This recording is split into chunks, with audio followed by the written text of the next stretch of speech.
There's a lot of talk and a lot of videos out now about how the stock market could be crashing or is about to crash and how there's a coming depression. I think this video might show you it might be true.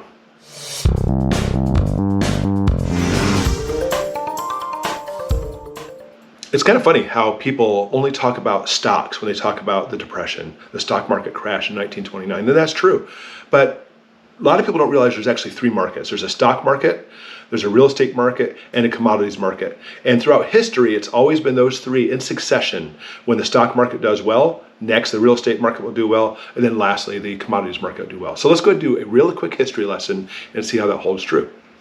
The Roaring 20s, stock market did incredibly well.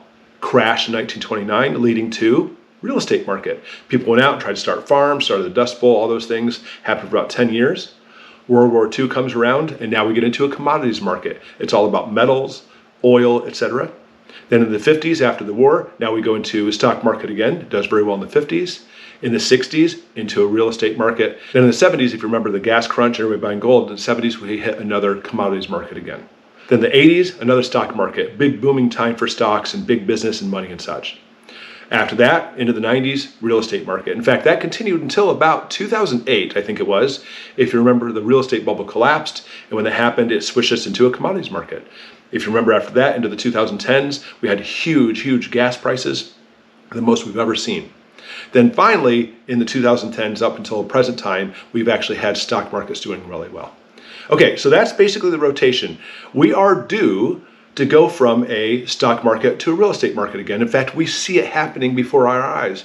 Have you not seen the prices of real estate? Have you not seen that even if you want to buy a piece of land perhaps, and you can even afford it, it's sold like this? So many people want to get in there, get out of the cities, buy real estate, but it's almost impossible unless you actually hit just the right time.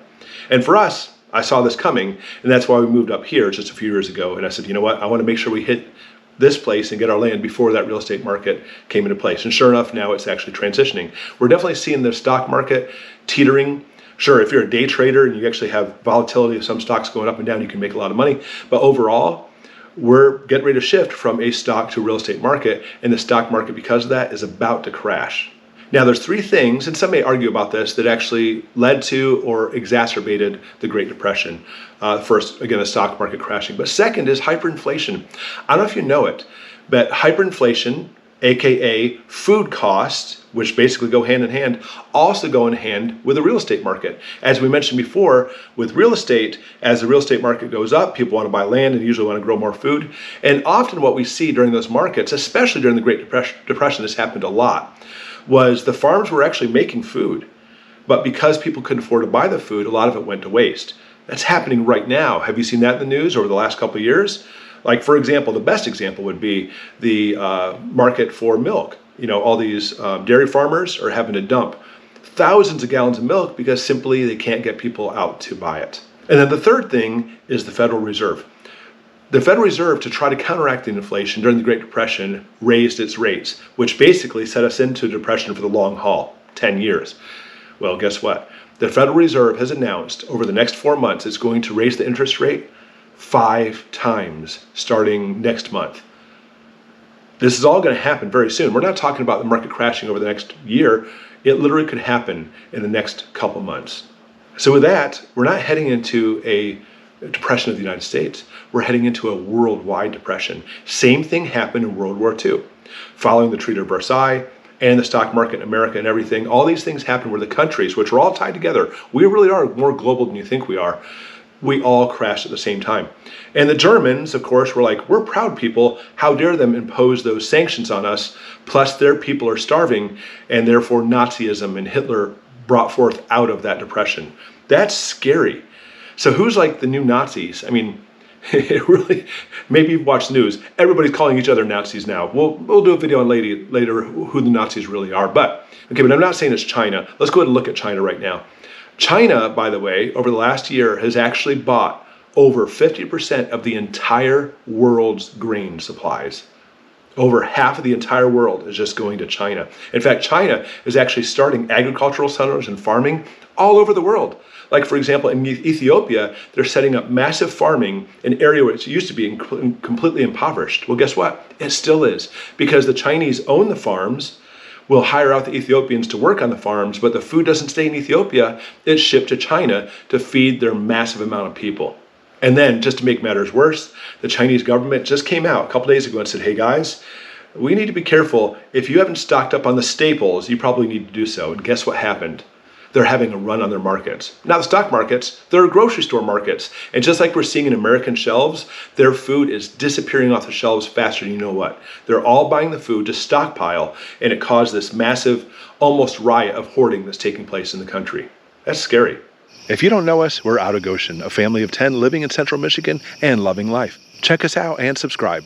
Follow us on our journey. All right, so what can we do? If we're heading into a depression, guys, as much as we do prepare, it's going to be difficult times, exceedingly difficult times, because the violence is actually increasing even more because of everything that's going on. The people who made it through the Great Depression were the ones who owned hard assets, land, for example. I'm not talking about hard assets like gold and stuff, and definitely not talking about things like bitcoins. Obviously, it didn't take place back then, but now we'll talk about that in a second.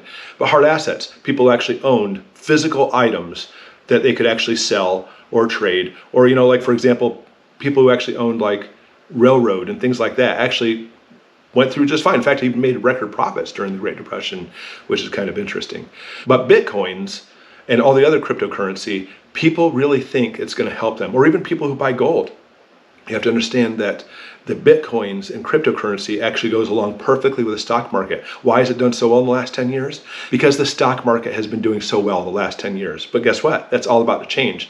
We're going to see, in fact, we're already starting to see a huge plummet in cryptocurrency. And gold, it's so funny. I think it's because all the different radio stations always try to say, buy gold, buy gold. But listen, the gold is actually going up during the commodities market, not during this real estate market. So buying gold right now is not the smartest investment either. I'm not a financial analyst, that type of thing. I'm not telling you what to buy. But personally, I wouldn't touch gold at all right now. At the end of the real estate market, yeah, maybe you can actually sell some land as the land prices are at their max and buy gold then, because then we're about to see a shift again. But we're talking about 7 to 10 years down the road. Cryptocurrency, gold, stocks, that is not what you want to buy right now. You want to buy the staples. Just like the government in China told its people, you want to buy the staples.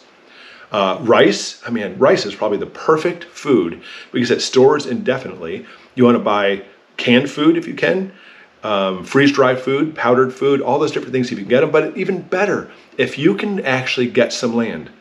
I don't necessarily mean buy land, but if you can get some land to grow a massive garden on. Maybe you don't have a lot of money. Maybe you have no money at all. But maybe you know somebody who lives a couple miles out of town who actually has like a couple acres. Ask them if you can actually grow a garden plot there. And say, listen, if I grow the garden plot, I'll give you like 25% of all the food from there. Most land people would be like, yeah, I'm sure, that sounds great. There's ways to get around not actually owning the land. But if you do have the land, it's even better. I would stock up on seeds if you haven't done so now. Stock up on seeds. And like everybody always tells you, doesn't matter if you're stockpiling food or seeds, buy them for stuff you like to eat. You know, you're not going to, if you hate rutabaga, don't grow rutabaga. That's silly. So stock up on all the staples as much as possibly you can. Get with your community and let's help each other out during this Great Depression that we're probably heading into. That's how we got through the Great Depression last time, was community and neighbors helping each other out. Sure, the government actually had soup lines and bread lines. It's going to happen again. But honestly, I think the violence is going to come through and we're going to see a lot more problems than simply just having soup lines or like food stamps or food assistance as they call it. Okay, because it's not about fear. It's all about preparation. You prepare so you don't live in fear when that time comes. But I will tell you, time is short. I don't think we have more than a couple months before we see a massive collapse. I always say I could be wrong, but from what I've seen, I've always watched these markets for years, and there's always been those trends between stocks, real estate, and commodities. All right, anything, comments below, let's get to talk about this, and I hope this video helps you out. Until next time, Out of Goshen.